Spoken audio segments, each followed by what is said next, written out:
නාගරික සංවර්ධන අධිකාරිය මගින් පාලනය වන කොළඹ 10 මාලිගාවත්ත ලක්හිරු සෙවන මහල් නිවාස සංකීර්ණයේ ජීවත් වන පිරිස් පියවන්දමින් හා පීඩාවට පත් කරමින් අද්‍රව්‍ය ජාවාරම්කරුවන් පිරිසක් මෙම භූමි ප්‍රදේශයේ සිය ග්‍රහණයට නතු කරගෙන සිටියා. හදිස්සියේ විදුලි කාන්දු වෙනවා නම් sure. Wire ACL fire guard නම් ගිනි පැතිරෙන්නේ නැහැ ෂුවර්. ACL ෆයර් ගාඩ් නම් ගිනි පැතිරෙන්නෙම නැහැ. ස්වදේශී කොහොඹ ශ්‍රී ලංකාවේ අංක 1 ශාකසාර සබන්නාමය.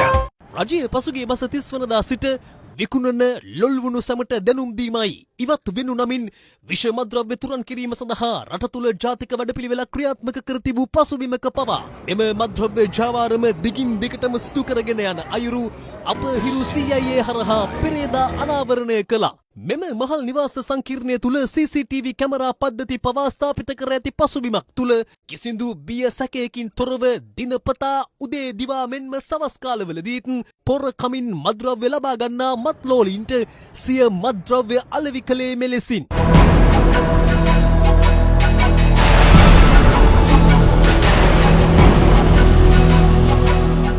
හිරු CIA හරහා මද්‍රව්‍ය ජාවාරම් සිදු කරන අයුරු හෙළිකිරීමෙන් පසු පොලිස් ස්ථාන කිහිපයකින් පැමිණ ලක්හිරු සෙවන නිවාස සංකීර්ණයේ විශේෂ වැටලීමක් ඊයේ පෙරවරුවේ සිදු කර තිබෙනවා. එහිදී හෙරෝයින්, හෂිෂ් ඇතුළු මද්‍රව්‍ය ජාවාරමේ නිරත පුද්ගලයන් 30 දෙනෙකු ඇතුළු සැකකරුවන් 11 දෙනෙකු පොලිස් අත්අඩංගුවටගෙන තිබෙනවා.